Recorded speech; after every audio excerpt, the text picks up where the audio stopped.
하지만 관절염은 현주 씨만의 고민이 아니라는데요.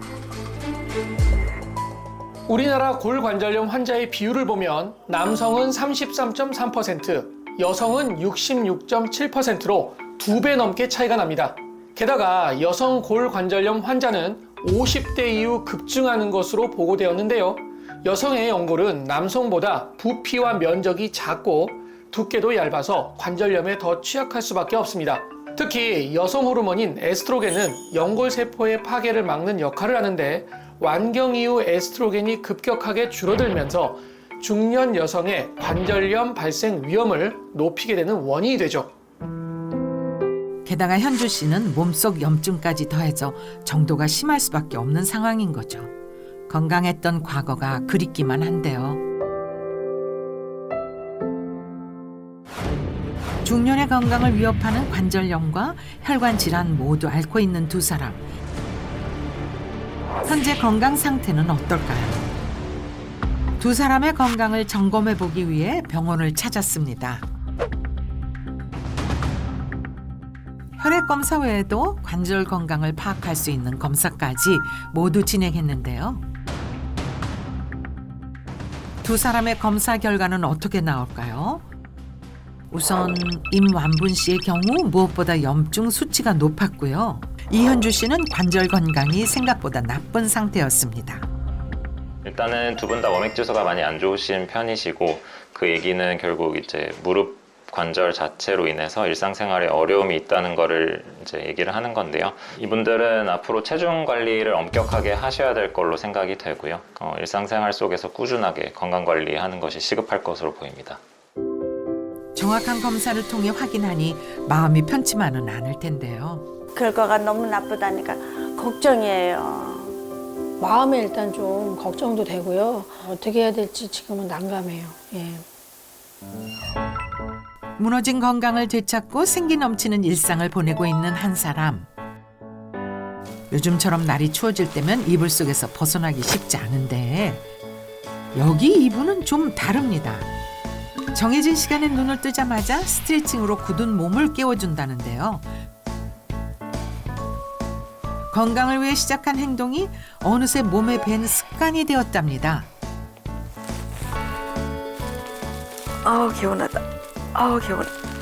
아침부터 상쾌하겠어요? 예, 나이 들수록 스트레칭 해주는 게 굉장히 도움이 돼요. 예, 혈관 건강에도 좋고 몸이 찌뿌듯한 게 다 가시면서 특히 하체 스트레칭 예, 꾸준히 하고 있어요. 아침에 너무 상쾌하고 기분 좋아요.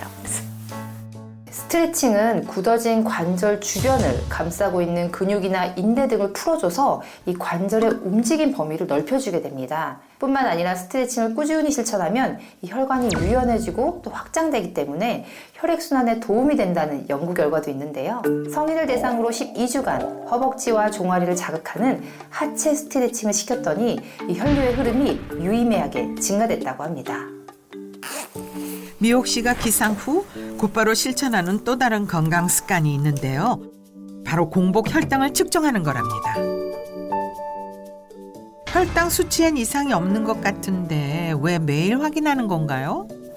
제가요 급성당뇨가 와가지고요 혈관 건강 챙기기 위해서 매일 이렇게 체크해요. 갑작스레 발병한 당뇨병이 그녀를 무자비하게 덮쳤는데요.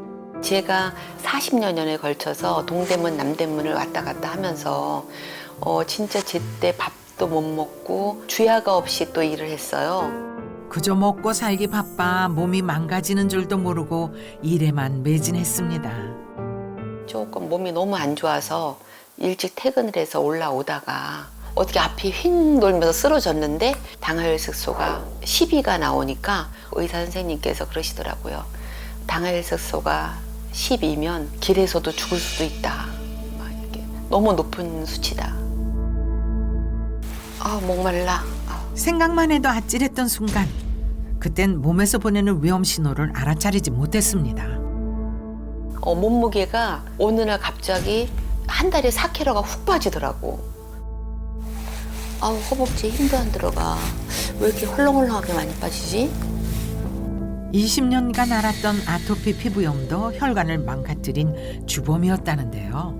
아토피 피부염은 이 면역력 약화로 인해서 발생하는 경우가 많은데요. 이 면역력 약화는 염증을 유발하는 인자들을 활성화시켜서 이 혈관을 공격하기 때문에 이 대사증후군과 같은 동반 질환에 영향을 줄 수가 있습니다. 실제 아토피 피부염이 있는 여성은 그렇지 않은 여성보다 비만, 고혈압, 당뇨 등의 증상이 복합적으로 나타나는 이 대사증후군에 걸릴 확률이 약 3배 높다는 연구 결과도 있습니다.